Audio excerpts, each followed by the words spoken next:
آج آپ نے مجھے یہاں دعوت دی اور آج ایک خاص دن پہ آپ نے مجھے دعوت دی. آپ کا شکریہ ادا کرتا ہوں. میں مفتی صاحب آپ نے جو بات کی مدرسوں میں جو ہمارے بچے پڑھتے ہیں میں اس کی آگے تائید کرتے ہوئے یہ کہتا ہوں کہ جو ہمارے غالباً تقریباً 24 لاکھ بچے ہیں مدرسوں میں, ہمارے ابھی تک ہماری ریاست نے ان کے اوپر توجہ نہیں دی. اگر آپ نے جو مجھے یہ کتاب دی ہے مسلمانوں کی تعلیم 1757 سے لے کے, اس کے اوپر میں نے بھی کافی پڑھا ہوا ہوں. اور اگر آپ مغل دور کے جو مدرسے دیکھیں اور جب انگریز بھی آیا تھا تو وہ جو مدرسوں کے سٹینڈرڈ تھے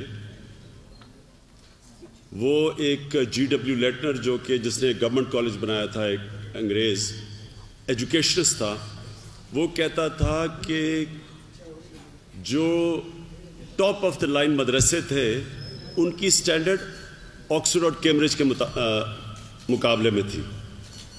یعنی کہ ان میں وہاں کے مدرسوں میں صرف دلی کے مدرسوں کی میں بات کر رہا ہوں جو تو ٹاپ تھے, ان میں صرف مسلمان ہی نہیں پڑھتے تھے, انہوں میں ہندو اشرفیہ, سکھ اشرفیہ وہ بھی اپنے بچے بھیجتی تھی کیونکہ ان کی تعلیم کا معیار اتنا اونچا تھا.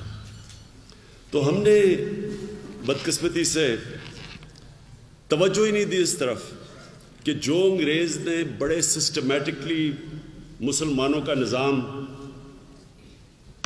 انہوں نے تعلیم کا نظام کو ختم کیا تھا, بڑے پروگرام سے انہوں نے کیا تھا. مدرسوں کے جو وقف تھے انہوں نے وہ وقف کو نیشنلائز کر دیا اور جو تنخواہیں دینی شروع کر دیں جو مدرسوں میں ٹیچرز ہوتے تھے, جو عالم ہوتے تھے. اس سے پہلے جو وقف سے جو پیسہ آتا تھا وہ دیا کرتے تھے عالموں کو جو پڑھاتے تھے وہاں.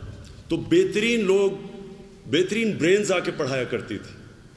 یہ ایسے ہی ہے کہ آکسفورڈ کیمبرج کے اندر یا ہارورڈ یونیورسٹی میں اگر آپ ان کی انڈاؤمنٹ جو ان کا وقف لے لیں اور پھر سمجھیں کہ وہ ان کے تعلیم کا معیار وہی رہے گا جو آج ہے, تو وہ نہیں رہ سکتا, کیونکہ وہ جو آمدنی آتی تھی یہ وقف سے, اس سے وہ بڑی بڑی تنخواہیں اور بڑے بڑے عالموں کو, سائنٹسٹ کو لے کے آتے تھے پڑھانے کے لیے.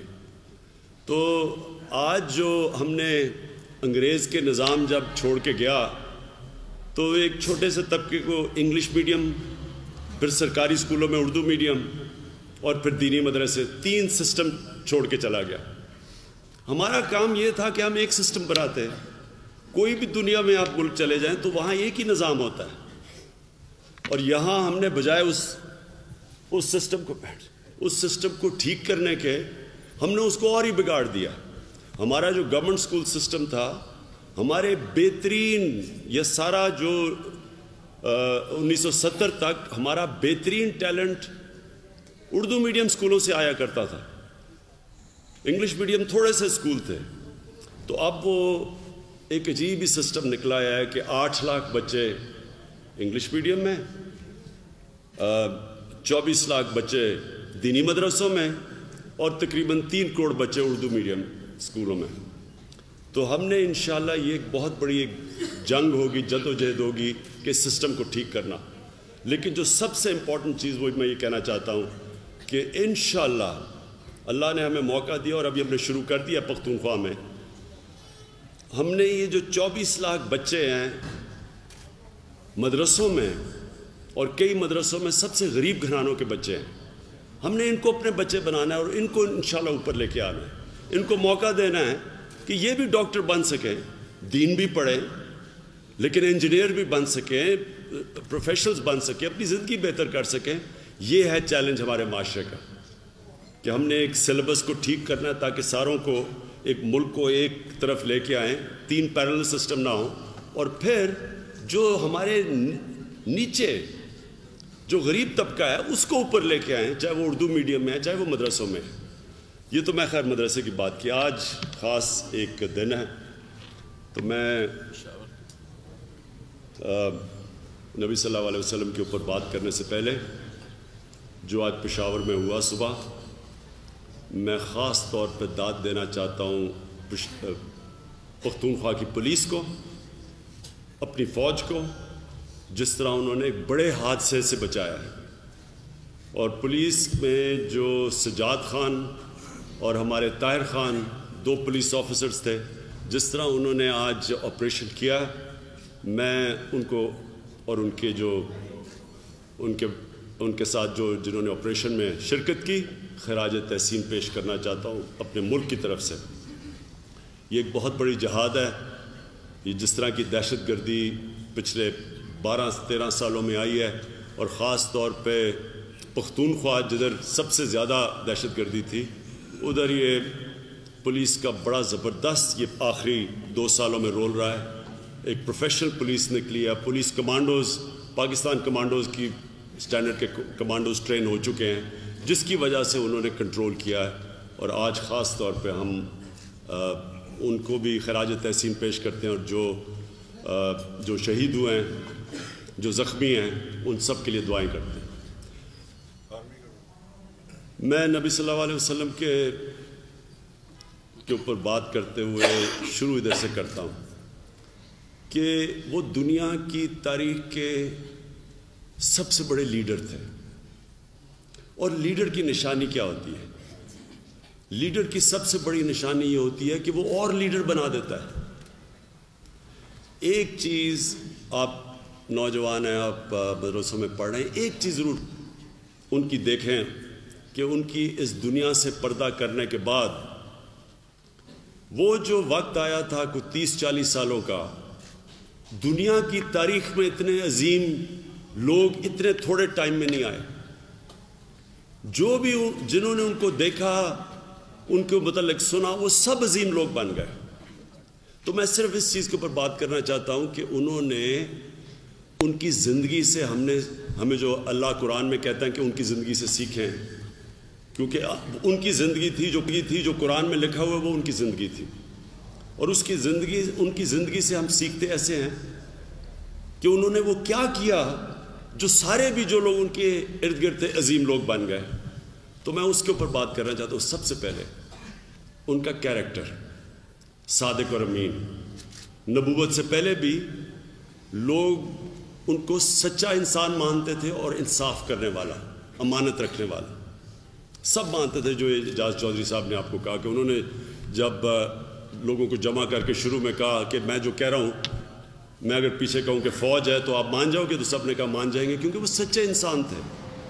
تو یہ سب سے بڑی ایک انسان کے کیریکٹر کی، ایک لیڈر کے کیریکٹر کی سب سے بڑی کوالٹیز، وہ بنتا ہی ان 2 کے اوپر ہے، صادق اور امین پہ۔ اور یہ ہمارے ملک میں بدقسمتی سے اس کے اوپر عمل نہیں کیا گیا۔ آپ مغرب میں آج جو مغرب کی ڈیموکریسیز ہیں، وہاں اگر آپ دیکھیں تو کوئی بھی لیڈر نہیں بن سکتا اگر یہ ثابت ہو جائے وہ نہ صادق ہے نہ امین ہے۔ یورپ میں آپ کر لیں، خاص طور پہ اسکینڈینیویا میں، برطانیہ میں، کوئی جھوٹ بولتا پکڑا جائے وزیر یا پرائم منسٹر، اس کو استعفیٰ دینا پڑتا ہے۔ تو ہم نے اپنے ملک میں وہ کیریکٹر جو ہمارے نبی صلی اللہ علیہ وسلم کی بنیادی چیز تھی، صادق اور امین، وہ ہم کھو بیٹھے ہیں۔ اور وہ وہاں باہر جو کہ جن کو ہم مسلمان نہیں کہتے، انہوں نے یہ چیز ان کے اندر ہے۔ پھر تیسری چیز کہ انہوں نے وہ اپنی میں سے آزاد تھے، اپنی میں سے آزاد تھے۔ جب انہوں نے آخری خطبہ دیا اور آخر میں انہوں نے 1 لاکھ لوگ سامنے کھڑے تھے، انہوں نے پوچھا کہ کیا میں نے اللہ کا پیغام آپ کو سنسیئرلی دے دیا ہے؟ تو گواہی دو۔ تو پہلے جب آواز جاتی تھی، پھر وہی دہراتے تھے، پھر پیچھے 10 لوگ پیچھے آواز، اور اس طرح کرتے کرتے لاکھ لوگ تھے۔ تو آہستہ آہستہ جب انہوں نے وہ پیچھے تک آواز گئی، کیا کہ اللہ کے سامنے گواہی دو کہ میں نے وفاداری سے اللہ نے جو مجھے پیغام تمہیں پہنچانے کے لیے کیا تھا، کیا میں نے وہ دیا؟ تو پھر پورا مجمع آواز آئی کہ ہاں نبی آپ نے دیا۔ اور پھر لوگوں نے رونا شروع کر دیا. یہ بڑا ضروری ہے آپ کے سمجھنا. کیوں روئے؟ کیونکہ ان لوگوں کو پتا تھا کہ یہ اپنا کیونکہ پیغام دے چکے ہیں، اب یہ شاید ہمارے پاس پھر واپس نہیں آئیں گے. یعنی کہ وہ ان کا اب سارا عرب ان کے نیچے تھا. اتنے برے مشکل وقت سے وہ گزرے اور آخر میں سارا عرب مسلمان ہو چکا تھا. لیکن لوگوں نے کہا کہ اب یہ واپس نہیں آئیں گے. بات یہ ہے کہ وہ جو ان کی مشن تھی وہ اپنی ذات کے لیے نہیں تھی، وہ ایک پیغام لے کے آئے تھے، انسانیت کے لیے، رحمت للعالمین تھے. وہ ہماری بہتری کے لیے ایک پیغام لے کے آئے تھے. وہ اسی مسجد نبوی میں رہے جدھر پہلے دن جو گھر بنایا اپنا، جدھر وہ ان کا اونٹ رکا، ادھر ہی اینڈ تک رہے. انہوں نے کوئی محلات نہیں بنائے. اب پیسہ بھی آ رہا تھا بیت المال میں. وہ اپنی ذات کے لیے وہ نہیں کچھ کر رہے تھے. تو یہ سب سے تیسری چیز کہ جو لیڈر ہوتا ہے وہ اپنی ذات کے لیے نہیں آتا. ہمارا بھی جو لیڈر جس کو آج تک ہم جس کی عزت کرتے ہیں اس ملک میں، قائد اعظم محمد علی جناح، وہ ٹی بی سے مر رہے تھے.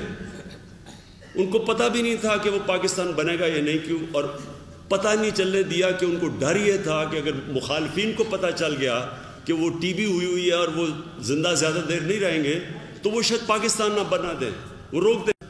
صرف ایک انسان کی پرسنالٹی، کیریکٹر،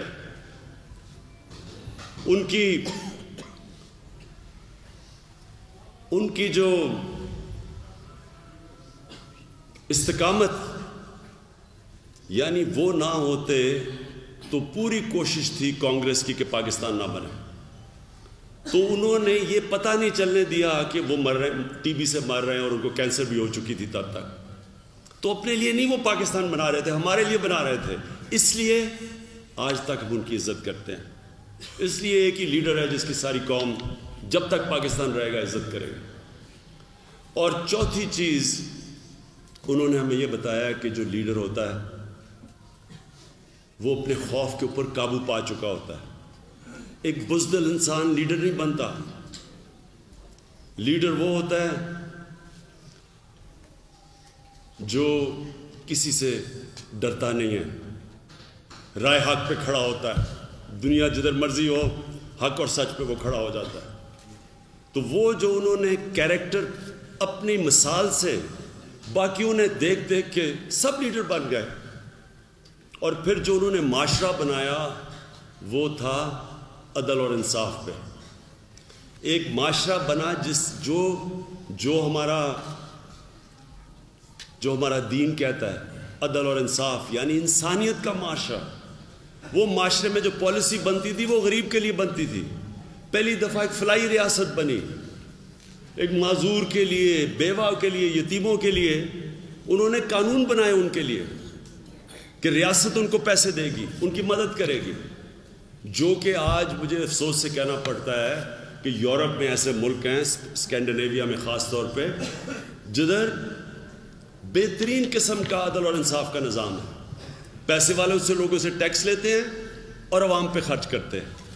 ایک عام آدمی کے لیے، اسکینڈینیویا کی میں بات کر رہا ہوں، زبردست غریب آدمی کے بچے کے لیے زبردست تعلیم، بہترین تعلیم. غریب آدمی کے لیے مفت علاج، ہسپتالوں میں بہترین علاج.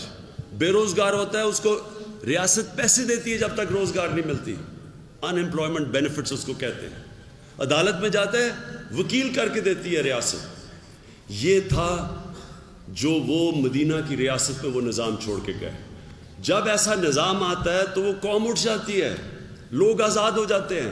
انصاف لوگوں کو آزاد کر دیتا ہے. جب ظلم ہوتا ہے تو لوگ غلام بن جاتے ہیں. جو فرعون، قرآن شریف میں ہے کہ جب فرعون نے لوگوں پہ اتنا ظلم کیا، خود وہ بڑی بڑی محلات میں رہتا تھا، لوگ بیچارے غریب تھے، ان کے پر مشکل سے وہ اپنا کھانا کھا سکتے تھے.